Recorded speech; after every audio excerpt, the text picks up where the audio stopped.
Kita jumpa lagi dalam renungan harian di hari Rabu tanggal 9 April tahun 2025. Kebenaran firman Tuhan kita akan baca. Mari berdoa. Tuhan Yesus, bimbinglah kami untuk dapat memahami kehendak-Mu. Biarlah firman yang kami baca dan renungkan dapat mengambil dalam seluruh kehidupan kami. Demi nama Yesus kami berdoa. Amin. Kitab 1 Yohanes pasal 2 ayat 18 sampai 28.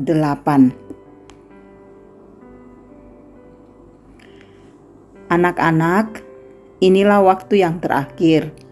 Dan seperti yang telah kamu dengar, bahwa antikristus akan datang. Sekarang telah bangkit banyak antikristus. Dari hal inilah kita mengetahui bahwa waktu ini benar-benar waktu yang terakhir. Memang mereka berasal dari antara kita, tetapi mereka bukan bagian dari kita. Sebab jika mereka bagian dari kita, tentu mereka tetap bersama kita. Tetapi hal itu terjadi supaya nyata bahwa mereka semua bukan bagian dari kita. Namun kamu telah beroleh pengurapan dari Yang Kudus, dan dengan demikian kamu semua mengetahuinya. Aku menulis kepadamu bukan karena kamu tidak mengetahui kebenaran, tetapi justru karena kamu mengetahuinya, dan karena kamu juga mengetahui bahwa tidak ada dusta yang berasal dari kebenaran. Siapakah pendusta itu? Bukankah dia yang menyangkal bahwa Yesus adalah Kristus? Inilah antikristus, yaitu dia yang menyangkal baik Bapa maupun anak. Sebab siapa yang menyangkal anak, dia tidak memiliki Bapa. Siapa yang mengakui anak, ia juga memiliki Bapa. Adapun kamu, apa yang telah kamu dengar sejak semula harus tetap tinggal di dalam kamu. Jika apa yang telah kamu dengar sejak semula itu tetap tinggal di dalam kamu, kamu akan tetap tinggal di dalam anak dan di dalam Bapa. Inilah janji yang telah dijanjikannya sendiri kepada kita, yaitu hidup yang kekal. Kutulis kepadamu semua itu mengenai orang-orang yang berusaha menyesatkan kamu. Sebab di dalam Dia kamu tetap ada pengurapan yang telah kamu terima dari Dia. Karena itu kamu tidak perlu diajar oleh orang, tetapi sebagaimana pengurapannya mengajar kamu tentang segala sesuatu, dan pengajaran itu benar, bukan dusta. Dan sebagaimana pengurapan itu telah mengajar kamu, demikianlah hendaknya kamu tetap tinggal di dalam Dia.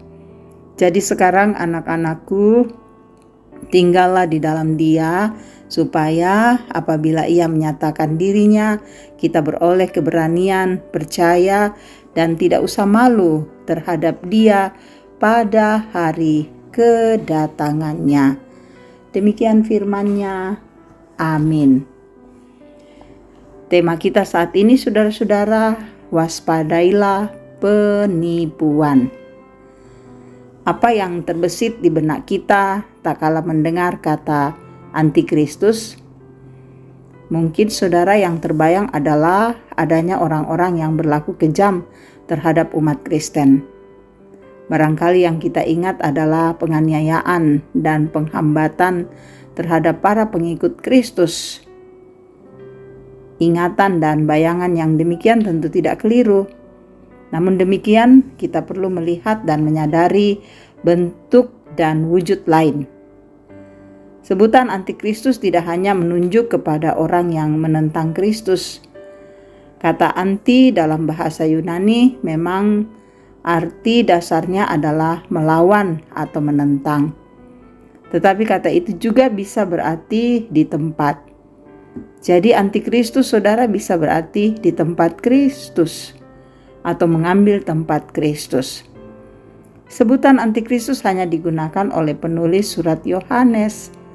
Meski demikian, apa yang dimaksudkan dalam sebutan atau istilah itu muncul pada bagian kitab lain dengan sebutan yang berbeda, misalnya sebutan pembinasaan keji, Mesias palsu, seekor binatang.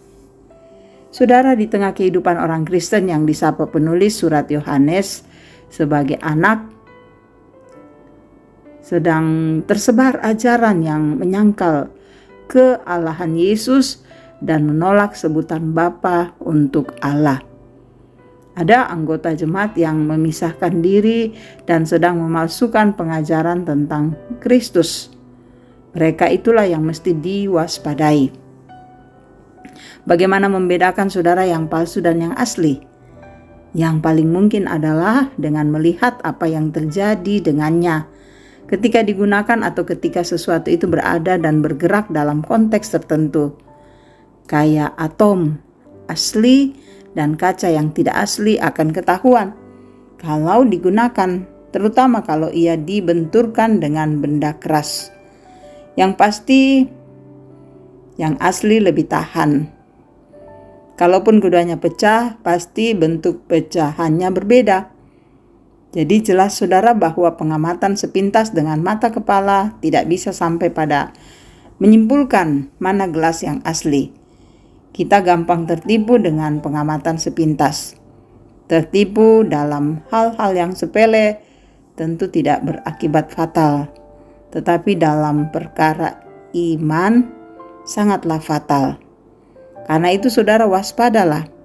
Yang palsu dan menyesatkan boleh jadi adalah mereka yang seolah-olah bagian dari kita, padahal bukan. Waspadalah dan berjaga-jagalah. Amin. Mari berdoa. Puji Tuhan, kami boleh mendengarkan firman-Mu. Biarlah firman ini mengambil bagian dalam kehidupan kami. Tetaplah Engkau memberkati, menyertai, dan menuntun kami selalu. Memberkati keluarga kami, biarlah anak-anak bertumbuh dengan fisik sehat, pendidikannya indah dalam masa muda, dan memberkati orang tua kami dalam usia indah agar selalu sehat dan bahagia, memberikan damai sejahtera bagi kami semua, dan memberkati pekerjaan kami sehingga kami tetap tenang menjalani hidup ini. Tuhan, berkati saudara-saudara kami yang sakit, sembuhkan mereka. Yang berduka, hiburkan. Dalam berbagai beban hidup, Tuhan selalu menjaga kami agar kami kuat dan teguh menjalani kehidupan yang ada. Tuhan memberkati untuk sukacita yang kami hadapi. Biarlah sukacita kami dengan pertambahan usia, memperoleh berkat lewat pendidikan, pekerjaan. Daripadanya kami akan selalu merasakan kehadiran Tuhan dan sukacita kami sempurna dalam kasih-Mu. Tuhan memberkati majelis gereja, pengurus OIG, pelayan-pelayan-Mu. Pakai kami melayani dengan setia. Tuhan memberkati bangsa kami agar pemerintah terus memerintah dengan adil. Kami hidup dalam suasana kondusif, nama-Mu kami agungkan. Tuhan memberkati semua saudara-saudara kami yang mendengar renungan harian ini. Biarlah kasih-Mu bersama mereka. Ini kami yang datang padamu, ampuni dosa kami. Demi nama Yesus kami berdoa. Amin.